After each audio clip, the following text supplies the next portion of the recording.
Perkenalkan, nama saya Nini. Di sini saya akan menjelaskan materi ekonomi publik. Saya mengambil dua materi, yaitu peranan pemerintah dan eksternalitas. Yang pertama-tama saya akan menjelaskan peranan pemerintah dalam kehidupan ekonomi masyarakat. Peranan pemerintah dibagi menjadi tiga. Yang pertama, peranan alokasi, peranan distribusi, dan peranan stabilisasi. Peranan alokasi adalah peranan yang merupakan barang yang tidak dapat disediakan oleh sektor swasta. Barang dan jasa yang tidak dapat disediakan oleh sistem pasar ini disebut barang publik, yaitu barang yang tidak dapat disediakan melalui transaksi antar penjual dan pembeli di dalam pasar. Karena dalam sistem perekonomian suatu negara, tidak semua barang dapat disediakan oleh pihak swasta dan dapat diperoleh melalui sistem pasar. Dalam hal ini, maka pemerintah harus menyediakan apa yang disebut dengan barang publik tersebut. Jika tidak tersedianya barang publik tersebut, maka biasanya sistem pasar disebut dengan kegagalan pasar. Hal ini dikarenakan manfaat dari barang tersebut tidak dapat dinikmati hanya oleh orang yang memiliki sendiri, tetapi dapat dinikmati atau dimiliki pula oleh orang lain. Contohnya seperti udara bersih, jembatan, dan listrik. Peranan distribusi. Peranan distribusi merupakan peranan pemerintah sebagai distribusi pendapatan dan kekayaan. Bagi pemerintah, tidak mudah menjalankan peranan ini, karena ini berkaitan erat dengan masalah keadilan. Pemerintah bisa merubah distribusi pendapatan masyarakat, baik secara langsung maupun tidak langsung. Secara langsung misalnya, dengan pajak progresif, yaitu membebankan pajak yang lebih besar terhadap orang kaya dan beban pajak yang lebih kecil terhadap orang miskin. Yang secara tidak langsung, yaitu bisa melalui kebijakan pengeluaran pemerintah, misalnya pembangunan perumahan tipe sederhana atau pembangunan perumahan tipe sangat sederhana yang lebih banyak porsinya dibanding rumah mewah untuk golongan pendapatan tertentu. Peranan stabilisasi. Peranan stabilisasi dapat menstabilkan kegiatan ekonomi, baik stabilisasi moneter, stabilisasi harga, kesempatan kerja, dan stabilisasi ekonomi. Stabilisasi ekonomi meliputi antara lain stabilisasi produksi, kesempatan kerja, dan penjualan atau pemasaran.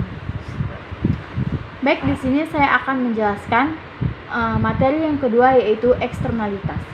Eksternalitas adalah biaya atau manfaat yang didapatkan oleh pihak ketiga yang tidak memiliki atau mendapatkan dampak tersebut. Oleh karena itu, banyak anggapan bahwa eksternalitas bersifat merugikan, bukan hanya pada pihak ketiga yang dirugikan, namun juga dapat merugikan perusahaan tersebut. Eksternalitas dapat dibagi menjadi dua, yaitu eksternalitas negatif dan eksternalitas positif.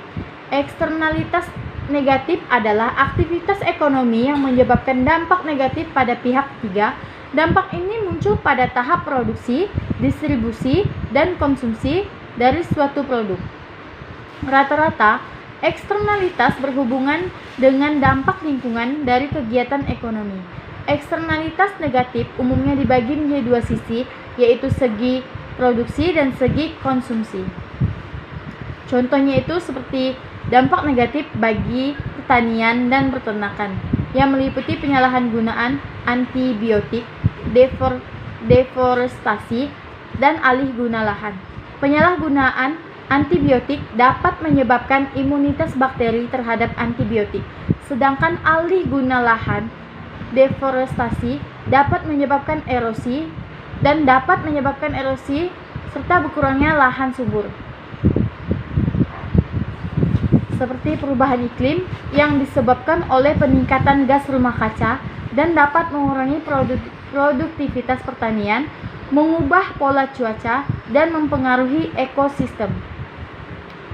Penyimpanan limbah, penumpukan sampah pada tempat pembuangan akhir, dapat menyebabkan polusi udara dan air tanah. Sedangkan penyimpanan limbah nuklir dapat membuat daerah area tersebut berbahaya bagi makhluk hidup dalam jangka ribuan tahun lamanya. Eksternalitas positif.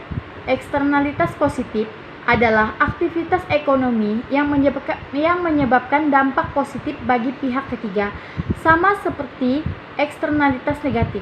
Tahap ini muncul pada saat produksi, distribusi, dan konsumsi dari suatu produk atau jasa. Eksternalitas positif juga dilihat dari dua sisi yaitu produksi dan konsumsi. Contohnya, seseorang yang menjaga keindahan rumahnya dan sekitar lingkungannya menyebabkan harga tanah wilayah tersebut meningkat. Sebuah dampak yang dirasakan penduduk lainnya yang mungkin tidak terlalu peduli dengan keindahan rumah dan lingkungannya. Seseorang yang menerima vaksin terhadap suatu penyakit akan menurunkan kemungkinan orang-orang di lingkungannya terpapar penyakit tersebut. Hal ini dinamakan herd immunity. Hal ini terjadi karena penyakit tidak dapat menyebar melalui individu yang sudah divaksin, sehingga semakin banyak orang yang divaksin, semakin kebal masyarakat tersebut terhadap suatu penyakit. Terdapat juga jenis-jenis eksternalitas yang dapat terjadi dalam interaksi ekonomi, yaitu terjadi antara produsen dan produsen. Misalnya, seseorang produsen dapat menimbulkan eksternalitas positif maupun negatif. Misalnya, seseorang produsen A melatih tenaga kerjanya dan produsen B menerima eksternalitas positif karena memperoleh tenaga terdidik tanpa harus memberikan pelatihan. Yang kedua, konsumen dan produsen. Aktivitas produsen dapat pula menimbulkan efek terhadap utilitas individu tanpa mendapat kompensasi apapun. Misalnya, suatu pabrik mengeluarkan asap yang menyebabkan polusi udara. Udara kotor, pabrik terpaksa dihirup oleh masyarakat. Yang ketiga, konsumen dan produsen. Misalnya, setiap hari seseorang membuang sisa makanannya ke sungai, alirannya masuk ke kolam-kolam sehingga ikan di kolam cepat besar tanpa diberi makan oleh pemiliknya. Dalam hal ini, pemilik kolam menerima eksternalitas positif dari tindakan konsumen yang membuang sisa makanannya. Yang keempat, konsumen dan konsumen. Dampak yang timbul karena tingkat utilitas seseorang mempengaruhi tingkat utilitas orang lain. Misalnya, seseorang pengendara sepeda motor yang mengeluarkan asap tebal dan menyebabkan orang-orang di sekitarnya menjadi sesak napas. Ada 4 faktor yang menyebabkan eksternalitas itu sendiri terjadi. Yang pertama, keberadaan barang publik. Karena sifat barang publik yang tidak eksklusif dan merupakan konsumsi umum. Yang kedua, sumber daya bersama. Yang ketiga, ketidaksempurnaan pasar. Yang keempat, kegagalan pemerintah. Kebijakan publik untuk mengatasi eksternalitas dibagi menjadi 2. Yang pertama, regulasi. Yang kedua, pajak figovian dan subsidi. Baiklah, itu saja yang dapat saya sampaikan. Sekian dan terima kasih.